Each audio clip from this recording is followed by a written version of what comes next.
You are listening to KC Sports Network, the #1 podcast network for today's Kansas City sports fans. With former players from your favorite teams, informed perspectives, and former insiders, this is the place for you. You can find us wherever you listen to podcasts or on our YouTube channel, all over social media, or our morning newsletter, KCSN Daily, dedicated to your Kansas City Chiefs. KC Sports Network is proudly presented by Emprise Bank, your partner in possible.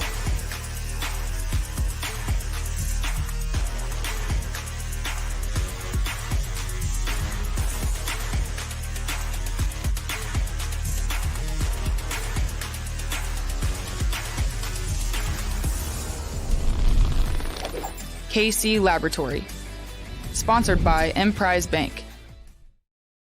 It's a live Monday edition of the KC Laboratory presented by Emprise Bank. A bank is more than a building down the street. It's a partnership for some of life's biggest joys and obstacles. Emprise Bank has all the tools for your rainy days and your brightest moments in life. They're your partner in possible. Sign up online for an account today and let them be part of your journey. The journey through the preseason's over. And here to help me break down some bubble players on the 53-man roster that will be announced tomorrow are my dear pals. First, find them on Twitter at Maddie_KCSN. Matthew Lane. Hello, how are we? Looking good today, buddy. Thank you, pal. Not too many people care that I am here. It's the return of Craig that all anyone cares about. But I do. For the brand, we got to give a shout out to Lane Coulter here with Jalen Watson, or we riot. If Jalen Watson does not make this roster, we do riot. Mm-hmm. We do march on Kansas City, and we riot. We march from North Carolina. You guys all got to come to me. And then we march to Kansas City, and we make it a thing. Also, shout out to the chat. A lot of names I recognize. So thank you guys. Thank you guys for popping in here, hanging out with us. Most of you already have liked, subscribed, commented, but do it some more, guys. We appreciate it. Craig, you're back. I'm sorry for stealing a little bit of your sunshine and going on a little bit long here. How are you, buddy? You can have all of the sunshine. You can have every last bit of it. And I'm not flying to North Carolina. I'm sorry. I ain't got time for that, buddy. As much as I'd love to see your face, I ain't got time for that. So I would have caught up with the goats. See now. How's Tank doing? How's my favorite pig? Oh, yeah, pretty good. They broke out the other day. I had to chase them around the yard, the front yard, the literal yard next to the road. I'm turning around now. But I missed you guys. I missed talking Chiefs. I missed Macadoodles. This past week has sucked. So I'm very, very, very glad to be back here talking Chiefs with my pals. Let's get to it. Yeah, let's get to it. Yeah, I'm sure Maddie wishes he was in Kansas right now. Because Kansas, DraftKings Sportsbook is coming to the Sunflower State. It won't be long until you can bet on all your favorite sports from the comfort of your own home. To celebrate, all new customers will receive $100 in free bets when you sign up using code KCSN. Plus, one lucky customer will win $100,000 free bet. That's right. DraftKings Sportsbook is giving you a $100,000 in free bet just for signing up, or $100 in free bet just for signing up today. I got to be careful there. It's not $100,000. It's $100. No deposit required. Soon you'll be able to bet on money lines, spreads, props, and more with one of America's top-rated sportsbook apps, DraftKings Sportsbook. Plus, you'll be entered to win a $100,000 free bet when you sign up. You're entered to win that one. Download the DraftKings Sportsbook app now and sign up with code KCSN. And get $100 in free bets to use once mobile sports betting hits Kansas. Plus, one customer will win a $100,000 free bet. That's code KCSN, only at DraftKings Sportsbook. Gambling problem? Getting help is your best bet. Call 800-522-4700. 21 plus. Physically present in Kansas. Eligibility restrictions apply. See terms at DraftKings.com/sportsbook. Subject to regulatory licensing requirements, one per customer. $100 is issued as 4 $25 free bets. No purchase necessary for sweepstake. Void where prohibited. Ends first day. DraftKings is allowed to operate in Kansas. See terms at dkng.co/Kansas or KS. Sorry. I am so excited. That's September 1st is the anticipated date for that. That's going to be a lot of fun. College football. I know. College football week 1 will be available. Chiefs season will be available. We'll talk about some stuff here in a little bit. No, I'm not there. I can't check on all this stuff because I'm not physically in Kansas. However, what are the odds? Who's the odds on favorite for best mustache in Kansas? Because I know where I want to put my money. Yeah, they took it off the board because Craig Stout's mustache game is on point, as our dear pal Corey got the worst kept secret on Twitter. Chief Bearcat points out. But yes, no, that is Craig does have an absolutely gorgeous, beautiful mustache. All right, guys, you save all this shit up for me. Is that what this is? Absolutely. Like the chat, we missed you, bud. We did miss you. Like Craig and Maddie were literally catching up on Tank the Pig on air. Like, come on. Like this is going off the rails already. That we're all just going to be catching up on that. People are here for football. If you were just watching the KCSN channel, BJ put together his 53-man roster prediction. Obviously, the Chiefs have until tomorrow to kind of come down to their final 53-man roster, or at least the first iteration of that 53-man roster, because obviously a lot can change even after someone makes the initial roster. There could be some strategic things done. We'll find out. But there's some bubble players. There's some locks. I think we should kind of go through and maybe just talk about some of the locks, some of the bubble players that we see on this roster. Maddie, I want to believe, and I think we should, put him in Sharpie. Your boy, you just mentioned him, Jalen Watson, locked to make this roster, right? Yeah, I think after this final preseason game, it's 100% a lock. Going into it, I thought we were pretty close. I would have felt comfortable if I had a Sharpie out, putting it in Sharpie before this last game. But then you look at not only the play on the field from this last game, but you look at the snap counts and when they came. He's getting on the field at the same time as Joshua Williams. Actually, he got on the field before Joshua Williams in this game. He got off the field for the second week in a row beforehand, so he didn't play as deep into the game.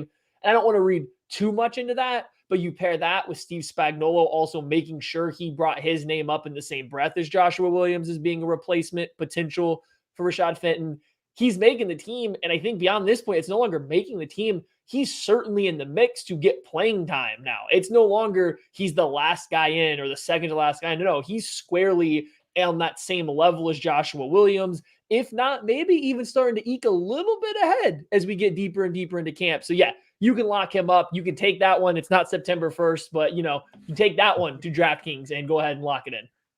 Yeah, he's a stone cold lock at this point, which is great because he's looked great. I think Joshua Williams is as well. I mean, I think the Chiefs are going to have 3 rookie corners make their squad. And if you would have told us that back in April, we would have been excited. I mean, we liked all these guys a lot. We would have said that there was a chance for these guys to make it, but the room gets crowded pretty quickly if you have that many rookie guys. That's a testament to not only what they believe they're learning from L'Jarius Sneed, Rashad Fenton, the guys like that, but also their ability to process the game and get in Steve Spagnuolo's room very quickly. We know Steve wants to run some diverse coverages. He wants to be very flexible on the back end. So the fact that Jalen Watson and Joshua Williams are making this team, stone cold locks at this point, making this team is just awesome. Like that speaks very, very well for the future. So I'm excited. I'm really excited when the 53 comes out to see those 3 guys specifically in that room, because kudos to Brett Veach. That's killing it. Joshua Williams, he's a lock. I know his last performance was really difficult. The Packers game was pretty rough, and there was a moment on special teams. But the reason I was going to bring that up is because I think Joshua Williams and Jalen Watson both have capability of contributing on special teams. I know it wasn't pretty and it was not perfect for Joshua Williams. It was ugly. It was every facet of the game was pretty ugly for Josh Williams. That's okay. Learning curve's pretty big for him. He's going to be just fine. The tools are immense. But I think both him and Jalen Watson, they'll learn from their mistakes throughout the preseason. I think you're going to see them as special teams contributors. One of them will be playing on defense in some capacity sooner than you think. Could be as early as week 1 in some capacity. I don't think it's starting necessarily, but you will see him. Maybe. Who knows? Who knows? Rashad Fenton came back to practice today. That's so good. That's probably I think he's where they're going to roll. But yeah. You'll still see one of them sprinkle in here or there. I think that's one of our locks for this roster. I think Darius Harris, I think, is a Sharpie at this point, right? Like, I feel like that's another guy we should probably look at. Darius Harris played well throughout the preseason, was on some of the key special teams lineups throughout the last dress rehearsal. And I think he played well enough to earn an opportunity, Matthew. Yeah, he played well enough to earn the spot. The team clearly likes him. They've kept him around. He hasn't always made the team, but you look at some of the other guys they had, there wasn't necessarily a clear path. He's making this team most tenured linebacker here. He's got the most experience with Steve Spagnuolo. I might have anybody that's not on the defensive line. He might have the most experience out of anybody. I guess him and Juan Thornhill, but very experienced linebacker. They trusted him to be their backup Mike linebacker. They trusted him to be the next guy in line to call plays out there, to run the defense. It looks like there is hope, or at least they're trying to see if Leo Chenal can do it. And I don't think that Chenal looked particularly bad or anything doing it in the preseason, but Harris was better. Harris definitely has a better understanding of the defense, which is to be expected. If for some reason you lose Nick Bolton, you need the guy that is most ready to step in right now without moving everybody else around. That's Darius Harris. And then you get to that play on the field, he looked pretty good. Then you get to the special teams reps where he plays a lot. So yeah, I would even go as far to say he's probably more of a lock than Watson, even though barring injuries, Watson's more likely to play this upcoming year, if that makes sense. Yeah, no, I agree with Maddie wholeheartedly there. I think Darius Harris is active in every single game this year. Like, I think he's a lock for the active roster. Ooh. Even we have seen Steve Spagnuolo put a precedence on that backup Mike position when we saw them kind of go through just a war of attrition. I mean, say what you will about Ben Neiman, but he was your backup Mike. And when they lost him and Anthony Hitchens, they had to turn to Darius Harris, who was playing Sam that game, had to get moved to the Mike linebacker. And frankly, looked pretty damn good doing it. And since then, I think he's kind of earned the trust of this coaching staff. Last year, they went out, they found the backup Mike for Anthony Hitchens in Nick Bolton, the guy that was also playing a lot. They do put a precedence on that position. And Darius Harris also appears to be a guy that they trust in the dime as well. Not over Nick Bolton. Nick Bolton's still going to be that guy, but that should be, kind of what everybody looks for the backup Mike. Now, they want a guy and come in, call everything, wear the green dot, not come off the field. Darius Harris is showing that he can be that and he can do that, and he flashes. I mean, he looks impressive at times. So, guy that's going to be able to step in, maybe not fill Nick Bolton's shoes fully by any means, but can step in and be a contributor, not necessarily a negative, but be a true contributor for this defense. Yeah, you got to keep him. That's a lock. Guys, I'm going to say something. Tread carefully, because you're talking to two defense guys right now. Yeah. This is defensive related. And I know. True locks, like I think everything else seems about right. But I do think that there are some guys that we need to have the conversation about why they make it, why they don't. I think if you look at every single position on this football team, it's not an apples to apples comparison of the strength of competition across the board or the depth that's represented. And I think some guys may have made the roster by default. Not very many. But if I'm looking at, I say one guy kind of made the roster by default, it's one of Joshua Kando or Malik Herring. Because I think that they have to carry 5 defensive ends. And I don't know if either of them I'm standing on the table to keep, but I'd be kind of surprised to see this team only keep 4 defensive ends. I think the locks are Mike Dana, George Karlaftis, Frank Clark, Carlos Dunlap. Locks. After that, I don't really know if any of these other guys have necessarily stood out to me as players that are 53-man worthy, but don't really have any competition to line up against. So, I mean, Joshua Kando and Malik Herring, we can talk about them kind of in their own bubble as being on the bubble. Do you think that one of the two is a lock for this roster? Yes or no? Well, I want to expand it to the whole D line, right? Just because I think we all agree they're probably going to keep 10 defensive linemen, and is it going to be 5 and 5 or 6 and 4? I think that's probably just as much of a discussion of which other defensive end it would be. It's we can start with defensive end, but I think there is a path for both of them to make it, and then them not keep only one of Danny Shelton, Colin Saunders, and Taylor Stallworth. Do I think it's likely? No, but I think there's a path for that, especially if Carlos Dunlap's injury is a little bit more serious than we know about. Frank Clark's missing a little bit of time again, I believe, with his illness right now, or an illness right now. If they wanted to really protect themselves, keep a sixth defensive end, especially with one of them being Malik Herring, who has a little bit of size, can kick inside, to be a sub-package rusher at times. Maybe it buys you some snaps if you need a D tackle. I just think there could be a path to 6 and 4. That said, all of those names I just mentioned, not a single one of them is a lock. I would not be surprised if any of those players, and that's Joshua Kando, Malik Herring, Danny Shelton, Colin Saunders, or Taylor Stallworth, I don't have any of them as a lock. I think those guys those are the only defensive positions I think are up for grabs. And you're essentially looking for 3 of those positions are going to be filled by those 5 guys. Yeah. Steve Spagnuolo is going to keep 5 defensive ends. He has every year that he's been here. He kept 6, 2 years ago, but he's kept at least 5 every single year that he's been in Kansas City. I would expect that he's going to keep a 5th guy. Now, the question just becomes, is it going to be a 6th defensive end feeling comfortable kicking a guy inside into some sub packages like he likes to do, like we've seen with Mike Dana, like we've seen a little bit with George Karlaftis? Or do you keep one of these guys that has shown a little bit of juice from the interior? Like, is Colin Saunders worth a spot over, a 6th defensive end that you're probably going to keep inactive for most games anyway? You can find situational spots for Colin Saunders to make this team and get some pressure up the middle. You got a bad interior or something like that. You just want to throw waves at him, waves of speed, waves of penetration. Yeah, Colin Saunders makes sense for that roster. Whereas maybe a 6th defensive end, I know that they like to swap those guys wholesale, but unless there's injuries, it's probably going to be 4 guys that are playing the majority of the snaps, unless you've got somebody that's a true pass rush specialist, which Joshua Kando and Malik Herring haven't really shown that either one of those guys is that. So I personally would lean more towards keeping another interior defensive lineman, just finding a situational sort of thing, versus keeping a 6th defensive end. But it's not unheard of at this point for Spagnuolo to keep 6. Saw Morgan C asking the question here.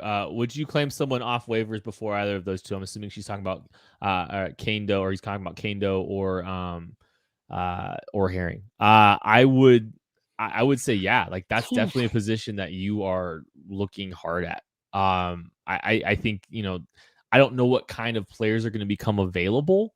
I think you got to reduce the pool down pretty significantly based on what Steve Spagnuolo prefers. There's just, I think that's definitely a position you kind of got to look at. I'm trying to remember. Rondell Carter, I believe, got released recently. He did. What? I can't remember if he fit Spagnuolo's thresholds. I'm seeing 6'3", 269. So I think if I remember right, he was shorter. I don't remember the arm length though, but if I remember right, he was a little short, but 6'3" would be fine. 6'3" would be fine. So yeah, I can't remember entirely what his arm length was, but I believe he was at least 2 out of the 3. That's somebody I'd keep an eye on. I saw him released recently. Kando's a big old ball of traits that hasn't put it all together yet. Malik Herring has the pedigree, the experience, the size, length, density, coming off the injury. But so Rondell Carter, 6'2.5", 265, 33.5-inch arms at his pro day. So that fits the bill. A little short, but the rest of it fits the bill. So, it would be a fun guy to look at. Do I think that you would jump out and sign a Rondell Carter on waivers over the guys that you've had in the building for the past 2 years? Probably not. I don't know if there is a jump there right away. If any of these guys are getting on there, it's in case of emergency. I don't know if Carter has the upside to be worth maybe not being as good in case of emergency. Yeah, I think I would be looking to turn the roster over there. I would. I'm not excited. They're going to be working on it. Like, we're going to be talking about defensive ends at the top of the draft for like the next 2-3 years. And that's fine. Yeah, it's totally fine. It's fine. But every year you should be talking about defensive ends at the top of the draft. They should have drafted Michael Clemens this year like we told them to. The man has been a psychopath all preseason, but he might be a psychopath. He might be. But yeah, no, he's played extremely well. That, from a on-field perspective, that definitely That definitely would fit. I mean, I think that's about it. Like, I think that's about it when we're looking at the defensive side of the ball. Who's your guys' picks? I want to know which three of those guys are making it to round out that defensive line room. Well, I'm going to go Herring, Colin Saunders, and we're going to keep Danny Shelton. Even though he wasn't playing much, we're going to keep Danny Shelton. I think I'd go Danny, Colin, and I'm keeping Kando, but I'm looking hard. I'm trying to find someone to take his job. In all respect to Josh Kando, but my thoughts. I'm trying to find. Yeah. If it's a 50 tackle, if they're keeping 5 and 5, I think the 50 tackles Danny Shelton. I think he's the one that's different than the others. I would be a little surprised if it's Stallworth and Saunders. Not floored, because like I said, I have no real feel on these guys, but keeping Tershawn Wharton, Colin Saunders, and Taylor Stallworth to me is three guys that all do things relatively similarly. And that also happens to be similar to Chris Jones, just not near as good. But like, you have a lot of guys that play football in one exact way. So it would make the most sense to balance that with Danny Shelton if you're keeping 5. If you're going to keep 4 guys that are only penetrators, just let Mike Dana or Malik Herring do that from the 3-tech spot and sub-package spots would be my idea. All righty, let's talk about some offensive guys here real quick. Darius Fountain, I think, is the bubble guy in question. Is Darius Fountain, like, what's the case to keep Darius Fountain, Craig? Give me the reason why you keep Darius Fountain. Teams. I know that he wasn't running with the ones this past weekend, which is noteworthy, but Dave Toub likes him a lot. He's a guy that makes sense on special teams, been around a couple of years now, knows the system. Patrick Mahomes seems to like him as well. They've got a little chemistry. He rotated in with the ones quite a bit, throughout training camp. So not just a guy that's been running with the 2s all along. And I think he's pretty clearly your 6th best wide receiver. Like, I like what Darius Fountain brings better than I like what a Josh Gordon or a Corey Coleman or a Cornell Powell brings. I know that Coleman's got a little bit of athletic traits that I could see them maybe gambling on, but I think that Darius Fountain, the way that he runs routes, the way that he is able to create separation, his hands, it's all good. It's all positive. So if you're keeping a guy for teams only, you want a guy that can also kind of step in every once in a while. I think he's got a leg up on everybody else that could be in that room if they do decide to keep 6 wide receivers. What's the case against it, Maddie? I don't have one. I don't have the case against it because nobody else on the roster below him does anything better. I mean, Corey Coleman's a better return man, I guess, but he's also not their best return man. So does that matter? I mean, yeah, we're talking second. We're talking pure 50-50 balls. Josh Gordon maybe's better, but it's not like that's not in Darius Fountain's game. Like, that is actually something that he can do, is go up and attack the football. So, like, realistically, the only guy I could see making a case is Cornell Powell, and it would entirely be based around the fact that he's a little bit younger. They have a little bit more club control over him, and he has in the past in college played the same general special teams roles. For the Chiefs, he has not. The Chiefs have not trusted him as much on the special teams as Darius Fountain, or as much on the offense as Darius Fountain. So I can't make a good case against him. I'm not banging the table. I don't think he's quite a lock, but I also have a really hard time explaining away he doesn't make this roster at looking only the wide receiver position. Now, that's where it comes. Big question. I don't want to mess up your flow, Kent. So I'm just going to leave it on a cliffhanger. No, I think the question is, I think if they keep 6, Darius Fountain's a lock. If they keep 6 receivers, Darius Fountain's a lock. I don't know if they can. I don't know if they will. Like, it just depends on, because I think they've got to keep 4 tight ends. Because I think Blake Bell starts on the active roster, goes on IR, and at some point he comes back. Like, I think they've agree. Remember, Blake Bell's got to be on the initial 53-man roster to be eligible to play this season. So they got to start him on the 53, put him on IR. Then they can kind of figure out who replaces him on the 53-man roster, that initial 53-man roster, which is crucial. That's the important piece of this, because anybody not on the 53-man roster, you have to put at risk. And so if you're keeping 5 or if you're keeping 6, I think Darius Fountain's a lock. But, I mean, you got to keep 4 tight ends. I think we'll get to Ronald Jones in the second. Like, that's where things get a little interesting. How many linemen? Quarterbacks. You got quarterbacks. That's another topic. Let's go do it. Can we do it? All right, I've been ready to talk about this. I've been ready Okay. to talk about the Shane Boucher. I'm just going to set the table at like how many of these positions can you keep a last guy was I guess the thing, because I think we all have a pretty good idea of who would be if you're keeping 9 offensive linemen. I think everybody has a general idea that's going to be 3 quarterbacks. We know who they'll be. 4 running backs. We know who they'll be. 6 wide receiver types, so on and so forth. We know who the players are. It's just how many of each do you want to keep? So if you don't keep 6 wide receivers, which position group is getting an extra player, I guess, is like kind of where I'm angling at that. Like, what is the number distribution? Are you going straight to a Shane Boucher and keeping 3 quarterbacks doing this? And that you're like, what position are you not spending that 6 wide receiver or now spending that 6th wide receiver spot on? Right. But like, I think the problem is, even if you commit to only 6 or only 5 receivers, I think you've got 5 different scenarios and places you could kind of throw the position at. You could add, like, there's nothing settled about saying, okay, we're going with 5 receivers. Now what happens? Like, I think everything is on the table. Extra offensive lineman, Shane Boucher, Ronald Jones. I mean, literally everything is on the table still. And that's why things get so interesting here is like, we're haggling and arguing over a few players making, like, I mean, we're really not, like, it's 1 or 2 players not making as opposed to a bunch of players making, if that makes sense. And I do want to talk about quarterback real quick though. I want to talk about Shane Boucher because like that is one of the players in question. There's some momentum, there's some buzz around Shane Boucher. We saw Nate Taylor talking about some of it.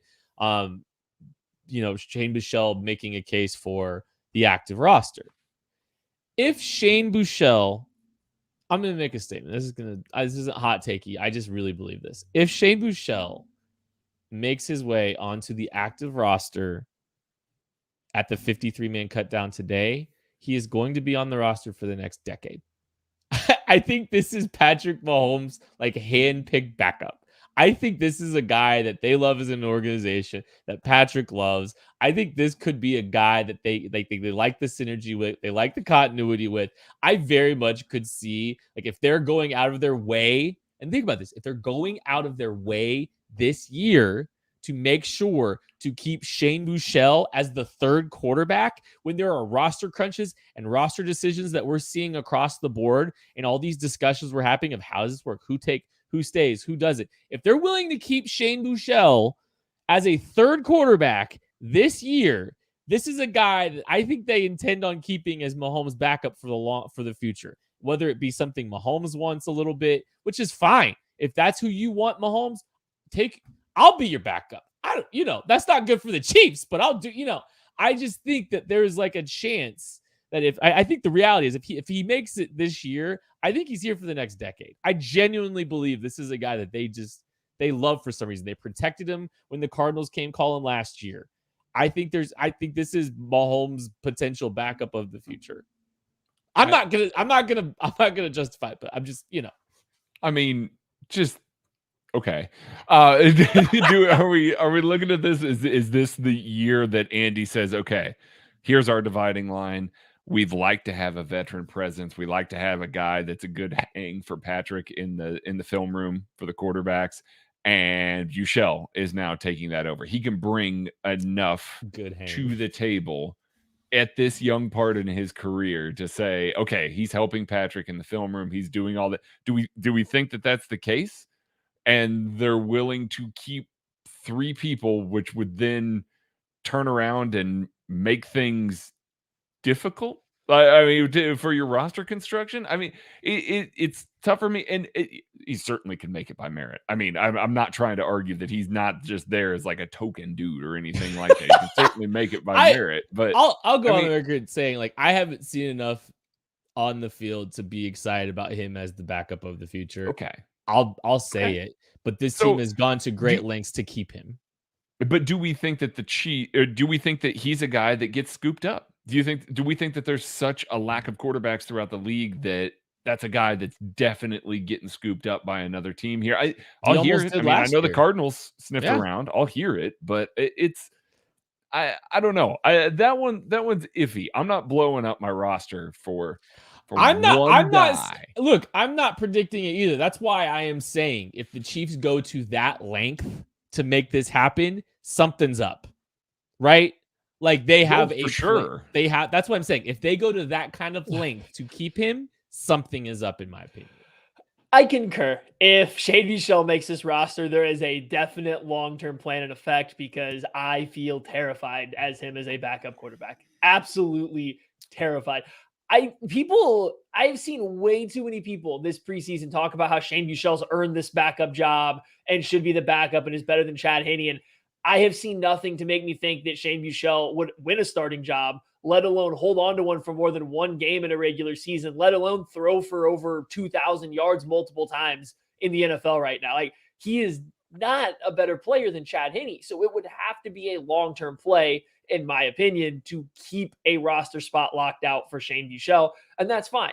I think at some point in time, you go from the point where you are keeping a veteran backup quarterback that hangs around with Patrick Mahomes to watch film with, to help study film, provide ideas and experience. But at some point, your star quarterback now becomes the veteran, and you're no longer trying to keep a guy significantly older than him or more experienced to do that. You start replacing them with younger guys that you either A, flip for picks in the future, or B, you just develop them into being that long-term starting quarterback. And yeah, maybe it takes them a couple years like it has Buechele to where they get to that point. It's like, I'm not saying there's no chance that he was not on his path to be a long-term Andy Reid backup quarterback. It's just in terms of like earning this spot on his play on the field as being better than Chad Henne, I got a hard sell on any of that. Do I think he makes the roster? No, I don't. I think they want him on this practice squad. I think Shane Buechele is the kind of guy that you are okay with losing. If you're not okay with losing a backup quarterback to waivers, a future backup quarterback to waivers, not even your current backup quarterback to waivers, if you're afraid of losing your potential future backup quarterback to waivers, you are doing football wrong. You are footballing wrong if that's your future backup. That's wrong football. I am not advocating, but I just think if that happens, they have way bigger plans than I could imagine. And maybe the dynamics are just super good. Maybe the dynamics and the vibes are immaculate between him and Mahomes and Buechele. It kind of sounds like it too. Like they seem by all indication they have a good relationship. Mm-hmm. One thing to also keep in consideration, the team that came sniffing around Shane Buechele the last time, who was it? The Cardinals? Who did the Chiefs play in 2 weeks? Yeah, that doesn't matter. I know. Just saying. I'm just saying a little pressure there. They might feel it a little bit. I'm not advocating. I'm just saying if that happens, I think you're going to see Shane Buechele and Casey for a while. Like, I genuinely believe like they're planning on making him the backup to Mahomes whenever Chad Henne's contract's over. Offensive line's a little weird. Roderick Johnson's gone. Maddie was right about his theory. I think just dropping Roderick Johnson in week 1 when there wasn't pads on as the starter at left tackle, which I think is good because, like, I think when we were doing our 53-man roster predictions in June, it was Jaron Christian as the guy. Jaron Christian, Sharpie, right, Matthew? Ooh, Sharpie's strong, but also who's Sharpie if he's not? I know. Well, the only backup offensive lineman that I would feel comfortable saying I will give you my toe if they're not on this team is Nick Allegretti. He's the only guy that like I would lose a limb for to say is going to be on this team. Jaron Christian's very up next though. He's very much the next one up. After him is another tackle, but not the young guy, not Darian Kennard. No, I think Prince Tega Wanogwu makes this team before Darian Kennard does. Ooh. I think Kennard's path to being on this team is as a 5th tackle / interior offensive line, utility type offensive lineman. And I don't know if they have that room this year. This is a tough one. Before this hits, all the beat writers kind of get together. They put out all their 53-man rosters and everything like that. There are differences. These guys they're taking guesses, just like the rest of us are. They are a little more informed, but they are taking guesses.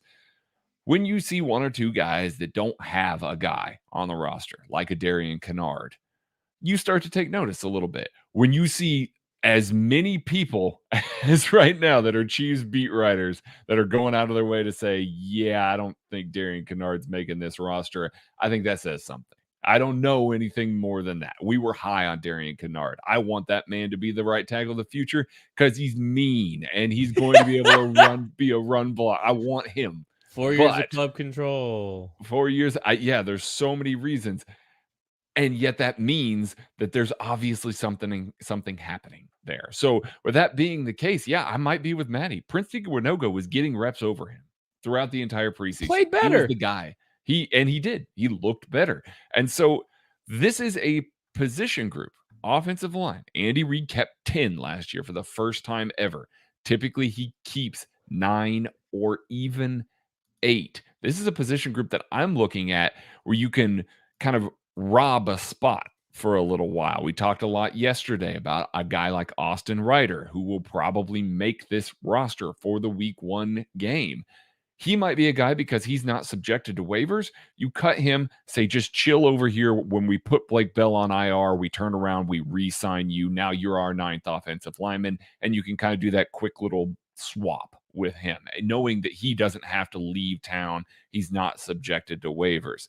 If that's the case, I might keep 8 guys on the initial 53-man roster, and Darian Kennard's not one of those 8 guys. I mean, he's just not. I mean, you got Jerron Christian, you've got Nick Allegretti, and man, then you're talking about Prince Igwinogo. You're talking about maybe another interior offensive lineman. We liked Vitaly Gurman, what we saw a little bit out of him. He had some impressive moments.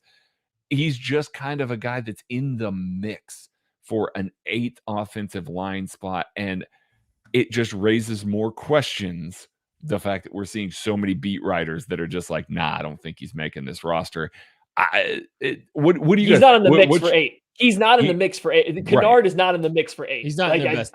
He's hey, we have 4 years of club control. Let's try to get him developed. Let's try to work him out because we want to make sure we hold on to this guy and try to develop him as a project. So he's 9 or 10 then. And if you are trying to get guys like Ronald Jones, Darius Fountain, even Shane Buechele on the roster, it's got to come at a or position. Tight ends. I mean, all of it. Right. Yeah, it's got to come somewhere at the sacrifice of offensive line. That's the spot where it has to come from if it's going to come from somewhere. So that's a tough room to try and predict right now because I'm with Maddie. After Allegretti and Garen Christensen, Christian, any one of those guys. Like you could convince me, you could hard sell me on any one of those guys after that for any litany of reasons. And that's kind of scary because they did not look good in the preseason. And yikes. What like back to Kennard really quick. Do you know where we put him in the KCSN draft guide? What position we put him under? Interior. Guard. Yeah. We put him along the interior because we're like, hey, look, he's got the length, he's got the size, hopefully he can hold up. The hope is you try him at right tackle. And I think we even said this during draft. Try him at right tackle. There's questions about the feet. He's got to be in a little bit better shape. He's got to kind of develop there in space a little bit. That hasn't happened.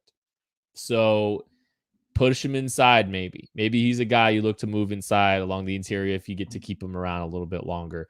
This play works better there. Obviously, though, you've got a lot of solutions along your interior. You've got your solutions at left guard, center, and right guard locked up for the next 3 seasons at least. So tough sledding along the interior. You hope, you got to keep them, if you keep them, I mean, Nick Allegretti's gone next year. He's a free agent. So there's some things to kind of consider there. Yeah. Going back, I guess now away from Kennard. I think we're all kind of in the same boat here, right? He's competing for a 9th or 10th offensive line spot, and you are keeping him because you don't think he'll clear waivers, which I feel is pretty 50-50. From just purely a draft prospect, he would not clear waivers, I don't believe. But have other teams seen enough to say, maybe it's not worth slapping on our 53? I don't know. That's a 50-50 right there. Kennard's competing for a depth the last offensive line spot. Austin Ryder, I want to go back to it. I think that's the move to make. I think right now when you are trying to figure out how to steal a roster spot, as the way Craig put it, you do want to keep Blake Bell on the active roster to start, so you could then put him on IR after. Austin Ryder didn't have any suitors last year. He ended up on a practice squad.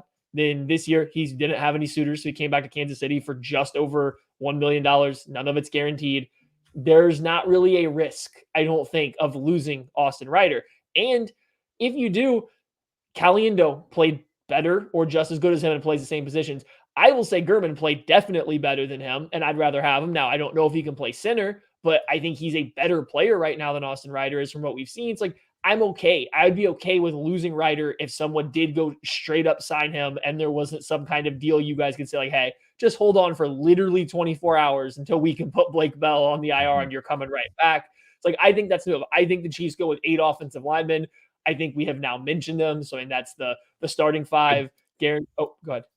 I do want to mention this because, yeah, you're right. And there is a little help that's potentially coming. Lucas Niang is on PUP. Lucas Niang is on the PUP list, physically unable to perform list. We'll see how he comes back off of it. If he looks good, I understand the trepidation about Lucas Niang, but if they are looking at the right tackle position, he's a guy that's played it for him. If he comes off the PUP list after week 4, he can start practicing again. You can take a look at him there. You can try and figure it out. If Andrew Wiley is doing what he's done in the preseason, you don't like what Prince Tega or Jerron Christian have been bringing to the table, you do have another guy that you have some control over that you can bring in at that point, regardless of what you think of him. It is another guy that you already have in the building. All right, really quick. I want to do a speed round of a few questions really quick, and then I want to jump to something else before we get out of here, okay? Ronald Jones, yes or no? Does he make the roster? This feels like a lot longer question, but yes or no? Yes. Yes, for another team. They're trading him tomorrow morning. Ooh. Okay. That's the direction I was leaning. That's what I was trying to decide between us. Do I think they were showcasing him to get a trade partner, or do I think they were playing him a little bit more to get him running with Do better not offensive tempt line? me with that. We're going to run power, and then Ronald Jones needs to be on the roster. And don't dangle that carrot in front of me again. I just like how Craig Maddie answered better than Maddie there. Okay, give me one player speed round that you want to see on the practice squad later this week, Matthew. One player that I would like to see on the practice squad. I mean, Nazeeh Johnson, I guess, because the athletic profile's through the roof. You would like to see what he can develop into. I have not seen a lot that I love so far, but the athleticism is clearly there somewhere. Can you unlock it? That's exactly what the practice squad is for. Vitaly Gurman, baby. Keep him. Keep that man around. I like what we saw. Please. I just like that sounded like Austin Powers. Vitaly Gurman, baby. Like you just had like a little. I don't save that Discord channel. No, you went goofy last week. This week you're going Austin Powers. You're all over the place now. Give me Jack Conklin. I think he's outplayed Mike Rose to this point. I think he's a special teams player, potentially a decent linebacker prospect. Did we go all defense there? No, wait, Vitaly Gurman, baby. Never mind. My bad. All right, real quick before we get out of here. Jerrion Ely as well. Mad answer. Yeah, that's a fun one, but I don't know if I have a ton of hope just for him finding an opportunity of substance, but that's okay. Before we get out of here, DraftKings has a few props out there available, or some futures bets on awards. And me and Craig were talking about them a little bit earlier today.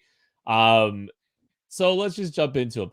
Craig, George Karlaftis is 16 plus 1,600. That's 16 to 1. You put $100 bet, you're gonna win $1,600. For defensive rookie of the year on DraftKings. Please just go ahead and elaborate why you think George Karlaftis is a good bet for defensive rookie of the year, because I'm lockstep with you. Not just a good bet, the best bet. Ooh.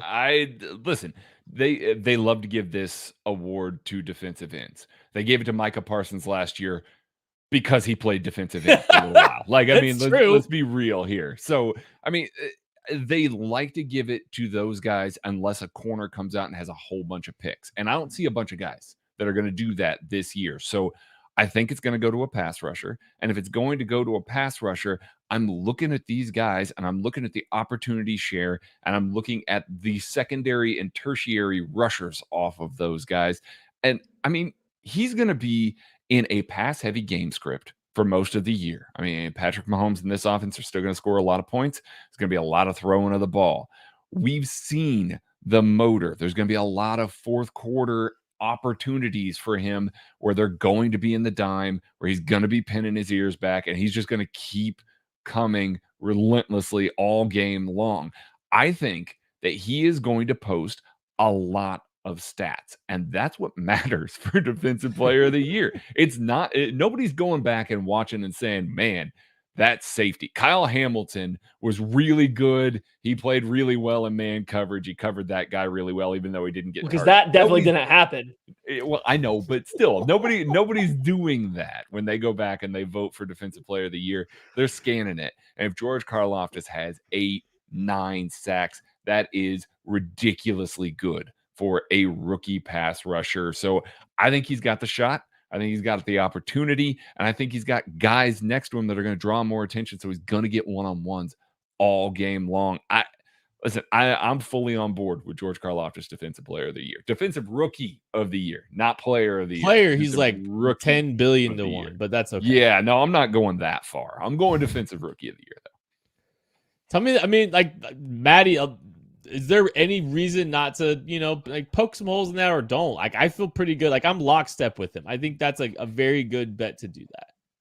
I think the odds are good where they are right now. So that's what makes this bet worth taking. If you're talking a, bar bet with your friend of just, a slap bet or, just $100 straight up one another, is he or isn't he, with no odds involved, I would have obviously a lot more trepidation because there's, the odds aren't there, but also Steve Spagnuolo exists. Not a big rookie guy. Doesn't love to play his rookies. You could very easily see him pounding reps into Mike Dana and Carlos Dunlap over George Karlaftis at times. It's just a Steve Spagnuolo-y thing to do. I agree that Karlaftis' play style and the way he's looked this offseason and through preseason, he should collect stats. He's the kind of defensive end that will 100% collect sacks, pressures, tackles for loss just by never quitting. I just wonder if he will have enough snaps at the end of the year to rival Aiden Hutchinson, who probably does all the same stuff. Travon Walker, who also does all the same stuff. Two guys that I think will definitely play more, probably get some level of collection stats at the same clip-ish of George Karlaftis. Like, I can definitely see a path where he's really good and does what we think is good, but does he have enough volume at the end of it because he is going to be in such a heavy share? All right. I got one more one more award bet I really like. You guys are going to be stunned by this. I'm going to be very stunned. I'm sitting back and waiting for Rant to come out. Wow, Ronald Jones, 1K yards. That's impressive, man. Yeah, that's a big one. Look, again. We talked about this with Nate Tice. I talked about this in June, and I finally wrote about it. I said I was going to write about it. I wrote about it. In mid-February, and you can, by the way, check this article out on the KCSN Substack. There's a lot of there's some film breakdown in it. There's some discussion in depth about this narrative that I'm about to discuss. But you can subscribe for $30 a year. By the way, you're going to get all of our premium content, film breakdowns during the season, all kinds of great stuff. It's great. Access to the Discord. There's endless lists of cool things happening right now. In mid-February, Patrick Mahomes is going to win the MVP. He won't be able to accept the award in person because he'll be preparing for the Super Bowl. He's 9-1 on DraftKings right now to win the MVP. And I think the narrative has shifted enough from, his normalization of greatness and people no longer being bored with him. There's been some adversity that has kind of come his way, be it the Bengals second half game, be it Tyreek. And every single time Tyreek opens his mouth, that's a good thing for the KC or for this narrative for Mahomes to win the MVP. I think there's enough storylines here that he goes out and he does Mahomes things with a different cast of characters. A guy that, by the way, Juju Smith-Schuster, I know he just got an adjusted contract, but it's not like he's got this giant contract and a bunch of people were lining up to pay him tons of money. He's got a brand new cast of characters. He's got, the Tyreek stuff happening all season. And here he is with a chance, a team that's being counted out by the rest of the AFC. Like, some people think that they're going to be third in the AFC West. Some people aren't willing to predict teams outside of the Chiefs to win the AFC West, even though that hasn't happened in my child's lifetime. I just think that there's enough narratives surrounding Patrick Mahomes, which is really all that matters, that he's going to win the MVP. He's going to have a great season. He's going to have a highly productive season with a different cast, with a bunch of different, dudes. It's going to be impressive. He looked great the last time we saw him. I genuinely think this is a year that, maybe he's earned one prior. He's going to win one this year. And I've got it 9-1. I will be placing one of my free bets on Patrick Mahomes to win the MVP. So I like it at 9-1. Those are the two arguments I have for some of the awards before the season hits. You can't poke any holes in it, can you guys? I'm sorry, you just can't. No, he looked great even running the vanilla stuff with a whole brand new cast of characters. I mean, why? Matter of fact, I feel so good. I'm gonna parlay those two. I'm bounce it up, baby. Craig, we might have to we might have to do that. That might. What do you mean might? I want to go run a parlay calculator to see what that would hit at. That's. I mean, he looks great, and we took away all the he's got all the weapons and all the expectations, and everybody. The last thing everybody remembers was the Bengals game, and he let them down, and he owns up to it. He does. So people are viewing him in a different light this season. I know we see all of our favorite guys, Nate, Mina, and Robert Mays, and all these people. All these guys are looking at him and going, "Hey, he's still elite." We forget about him? And come on, he's the best of the best, but it's still there. There's still enough of that underlying where all of a sudden people are like, that league finally caught up to him. We're going to see what happens. We're going to get to week 8 and people are just going to be like, holy cow, Patrick Mahomes. Yeah, we forgot. Damn, we forget. Kid's going to be yelling, y'all forgot in post-game shows for the first 8 weeks of the season. We're going to change the name of the show to Y'all Forgot. I can poke one big, massive hole in this right off the get-go. NFL Top 100 said he's the 8th best player in the league. Ain't no chance NFL the 8th Top best 100 player. ain't real. That's going to do it for the KC Laboratory. Thank you all so much for listening. We appreciate you. We'll be back Wednesday for another live edition of this show. Be sure you're checking out everything going on at KCSN, all of our channels. Hit the subscribe button, hit the like button, and we'll catch you later.